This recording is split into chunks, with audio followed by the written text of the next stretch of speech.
안녕하세요, 알전 멤버 여러분. 오늘은 열이 나는데 바로 응급실에 가야 할까요? 라는 주제로 이야기를 나눠보려고 하는데요. 아이를 키우면서 흔하게 맞닥뜨리는 아기 열, 사실 성인들은 그렇게 많이 열이 자주 나지 않잖아요. 아이들은 갑작스럽게 열 나는 경우가 정말 많기 때문에 이번 컨텐츠를 만들어 보게 되었고요. 응급의료센터에 방문을 서둘러야 하는 경우와 조금은 여유를 가져도 되는 경우를 구분해서 정리해 다뤄보려고 합니다.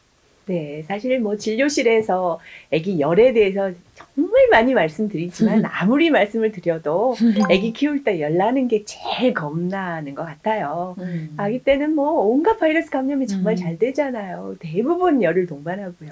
네. 저도 첫아이 키우면서 열경련으로 한번 깜짝 놀란 적이 있었거든요. 그래서 열이 나면 사실은 좀 불안하고 무서운 마음이 제일 먼저 드는 것 같아요. 맞아요. 보이지는 않지만 실은 아주 많은 바이러스나 네. 세균들이 우리 가까이 많잖아요.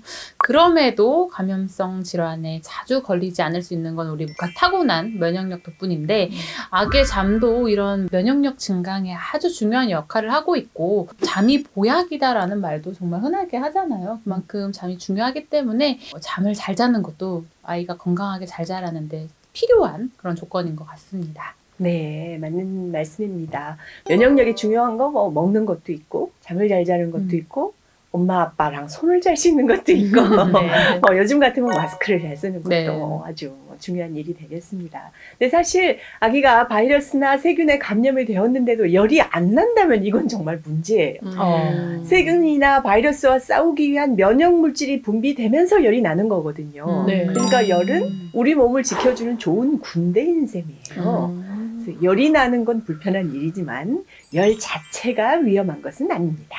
그럼 소장님, 아기들이 열이 나기 시작하면 양육자들은 먼저 무섭고 당황하고 막 이러잖아요. 그리고 얼마 전에는 파라인플루엔자 바이러스가 돌면서 고열로 굉장히 고생하시는 양육자분들을 많이 만났거든요. 어른들은 감기에 걸려도 열까지 나는 경우가 흔하지는 않잖아요. 네. 근데 아이들은 치명적인 병에 걸리지 않았어도 열이 높게 오르는 수가 많아요. 열 때문에 힘들어하는 아이를 바라보는 심정은 정말 고통스럽고 불안하지요.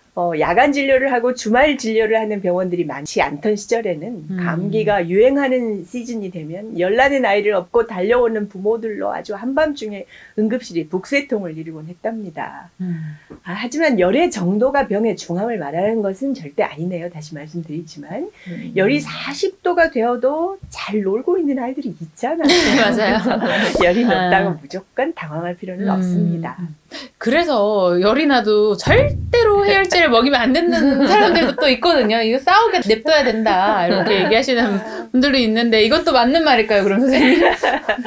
일단 열이 나는 이유에 상관없이 무조건 일단 정상 체온으로 만들려고 하는 건 정말 지양해야 할 태도입니다.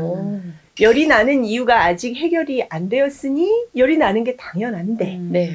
2시간에 한 번씩 막 해열제를 교차 복용해가면서 일단 열만 정상으로 떨어뜨리려고 하는 그런 부모들도 있어요.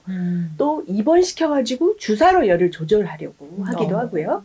근데 사실 병이 한참 진행 중일 때는 해열 주사를 놓는다 해도 그렇게 열이 잘 내리지 않아요. 내렸다가도 금방 올라버리고요. 시간이 좀 필요하죠. 그렇지만 이렇게까지 해열에 대해서 강박적으로 매달리는 것이 아니라면 해열제를 조금 먹이는 것 자체가 그렇게 위험하다고 생각하지는 않습니다. 예를 들어서 이게 이제 뭐 감기고 이런 판단이 확실히 되었다고 한다면 그리고 2, 3일 지나면 열이 떨어질 거라고 그렇게 생각된다면 아이의 불편을 좀 줄여주기 위해서 지금 해열제를 좀 먹이는 것은 절대로 안 해야 할 일은 아니다는 거죠.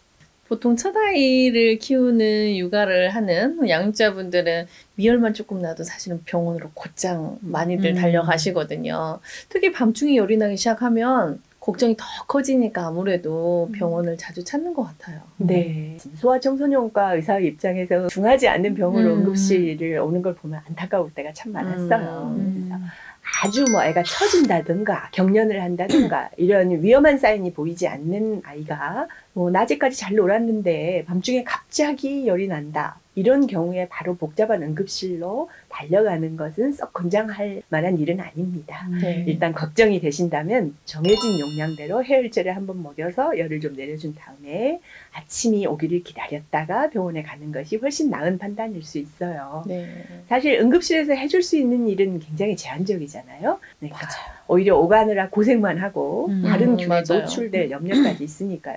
사실 응급실을 다녀와서 괜히 갔다고 하는 경우들 많이 훨씬 있어요. 많죠. 있어요. 대기도 엄청 길고. 네.